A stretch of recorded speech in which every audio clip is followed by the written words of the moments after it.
हम पिछली कक्षा में वायुमंडलीय तापमान को प्रभावित करने वाले कारकों के संदर्भ में हमने अध्ययन किया था कि धरातल से संपर्क में आने पर वायु किस तरह से परिवर्तित होती है, उसका तापमान में किस तरह से परिवर्तन होता है, और इसके अलावा जो अन्य कारक थे जैसे जल का होना, ऊंचाई, समुद्र तल से ऊंचाई इत्यादि।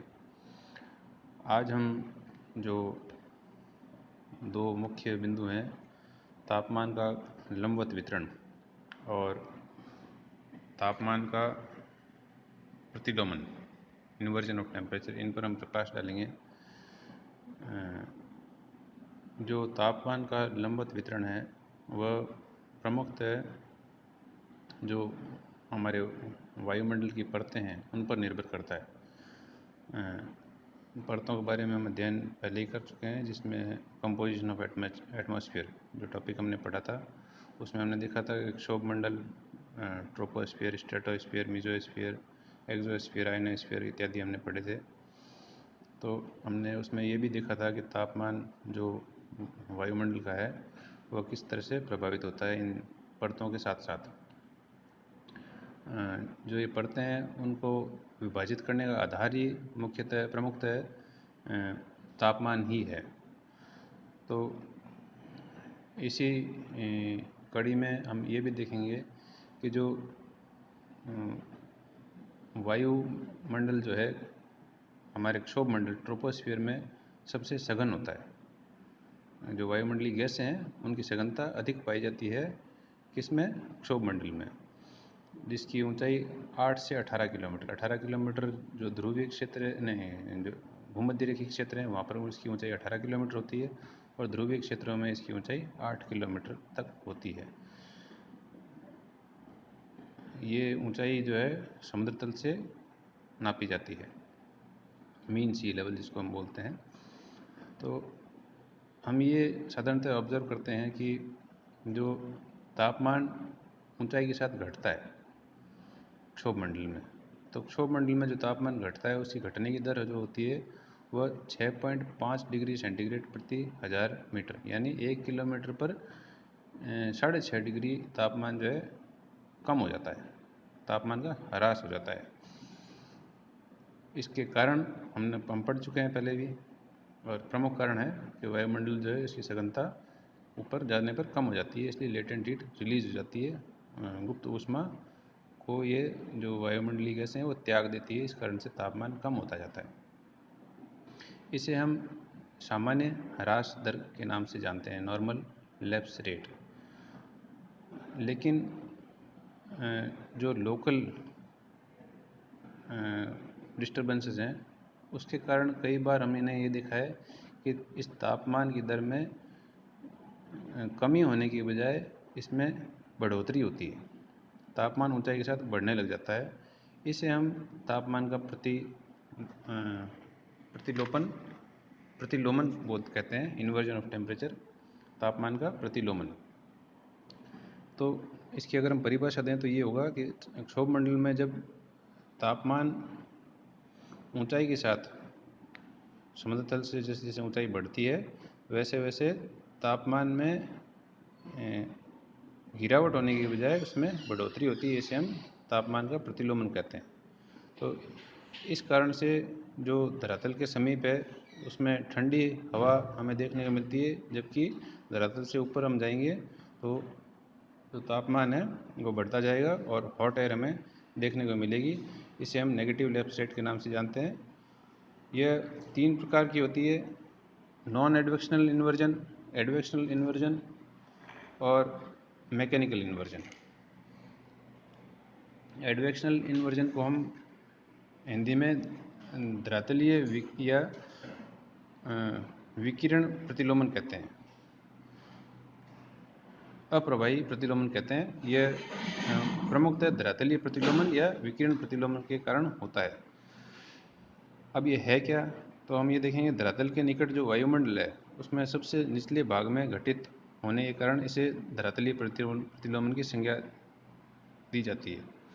इस तरह का प्रतिलोमन जो है मुख्य रूप से मध्य तथा उच्च अक्षांशीय हिम आच्छादित भागों में जाड़े की लंबी रात्रि के समय होता है। रात्रि के समय क्या होगा कि जो सौरिक ऊष्मा है उसकी प्राप्ति तो समाप्त हो जाती है, जबकि जो पार्थिव विकिरण है वह निर्विरोध तीव्र गति से संपादित होने के कारण ऊष्मा का नाश अधिक होता जाता है, जिस कारण धरातल ठंडा हो जाता है तथा उसके संपर्क में आने वाली वायु भी ठंडी हो जाती है। जबकि उसके ठीक ऊपर ऊष्मा का कम ह्रास होने से गर्म वायु की परत होती है। इस कारण क्या होता है कि नीचे का जो तापमान है कम तथा ऊपर का तापमान अधिक हो जाता है और इससे तापीय प्रतिलोमन की स्थिति पैदा हो जाती है। इस तरह का प्रतिलोमन धरातलीय सतह से विकिरण द्वारा होता है, अतः इसे विकिरण प्रतिलोमन कहते हैं। अब इसके लिए जो प्रमुख दशाएं हैं वो कुछ होनी चाहिए। जब ये प्रतिलोमन होता है तो प्रमुख दशाएं कौन सी होगी? वो होगी जाड़े की दीर्घ रात्रि होनी चाहिए, मतलब लंबी रात होगी। जब ठंड का मौसम होता है उस समय लंबी रात होनी चाहिए, ताकि बाहरी जो है बहिर्गामी पार्थिव विकिरण जो है वो प्रवेशिक सौर्य विकिरण से अधिक सक्रिय हो सके, जिस कारण ऊष्मा जो नष्ट होती है वो अधिक होगी और धरातल के ऊपर से तापमान जो है कम हो जाएगा। दूसरे जो प्रमुख स्थिति अनुकूल दशा है वह है आकाश का स्वच्छ होना। तीसरा है धरातल के पास जो है नमी नहीं होनी चाहिए, शुष्क हवा होनी चाहिए, ताकि पार्थिव विकिरण का अधिक अवशोषण न हो।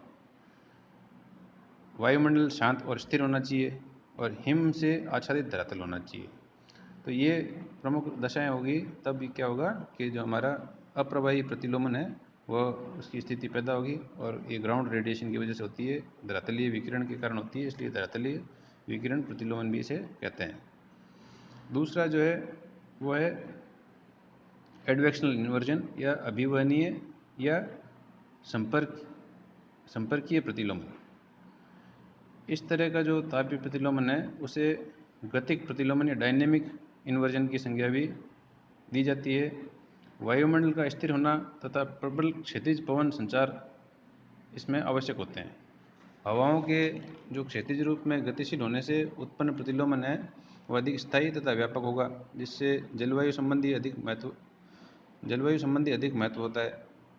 इस तरह का प्रतिलोमन निम्न दशाओं से होता है। इसमें जो दशाएं हैं वह है जब क्षैतिज स्तर पर गर्म हवा ठंडी हवा के ऊपर आ जाए, पहली दशा ये हो गई। यह दशा कब पैदा होगी? जब हमारे यहाँ पे शीतोष्ण चक्रवात होते हैं। दूसरी दशा है जब क्षैतिज स्तर पर गर्म वायु का अपेक्षाकृत ठंडी वायु के क्षेत्र में या ठंडी वायु का अपेक्षाकृत गर्म वायु के क्षेत्र में प्रवाह होना। ऐसी दशा हमें सागर तटों के नज़दीक जो है अधिक देखने को मिलती है। तीसरी दशा है जब गर्म हवा ठंडी हवा में लंबवत गति हो। यह स्थिति पर्वतीय घाटियों में मिलती है। तो पर्वतीय घाटियों में हम देखेंगे कि जो ढाल होता है, ढाल के आसपास जो है ठंडी हवा धीरे धीरे नीचे बैठने लग जाती है, और जो धरातल के समीप जो घाटी के एकदम जो वी आकार है उसके नीचे जो गर्म हवा होती है वह ऊपर की ओर उठ जाती है। इस कारण से नीचे तो ठंडी हवा हो गई और ऊपर गर्म हवा हो गई। तो ये सर्द रातों में जब वी आकार की घाटियाँ जिसमें बसावट होती है वहाँ पर इस तरह के तापमान जो प्रतिलोमन महसूस किया जाता है। तीसरा है मैकेनिकल इन्वर्जन। मैकेनिकल इन्वर्जन होता है जब धरातल से ऊपर वायुमंडल में धरातल के ऊपर वायुमंडल में ऊंचाई पर होना। इसमें न तो पार्थिव या सौरिक विकिरण का हाथ रहता है, न ही गैसों के अवशोषण तथा पवन के संपर्क का है। यह प्रतिलोमन वायुमंडल में वायु के ऊपर या नीचे गतिशील होने के कारण होता है। जब हवा चलेगी तो मान लो ठंडी हवा एक स्थान पर, जहाँ गर्म स्थान है वहाँ पर ठंडी हवा आ गई, तो क्या होगा, जो गर्म हवा है वह धीरे से शनै शनै ऊपर उठ जाएगी, और इस तरह का प्रतिलोमन हमें देखने को मिलता है। क्योंकि हवा के चलने के कारण ये हो रहा है, इसलिए हम इसे यांत्रिक प्रतिलोमन की संज्ञा देते हैं, मैकेनिकल इन्वर्जन बोलते हैं। तो ये दो प्रमुख चीज़ें मुझे आपको बतानी थी, जिससे वायुमंडल का तापमान प्रभावित होता है और लोकल कारणों से क्यों वायुमंडलीय प्रतिलोमन हो जाता है, इसके बारे में हमने प्रकाश डाला। आज की कक्षा के लिए इतना ही। आपको अगर कुछ नहीं समझ में आया है तो कमेंट में डालें, उसका आपका समस्या का निराकरण किया जाएगा। धन्यवाद।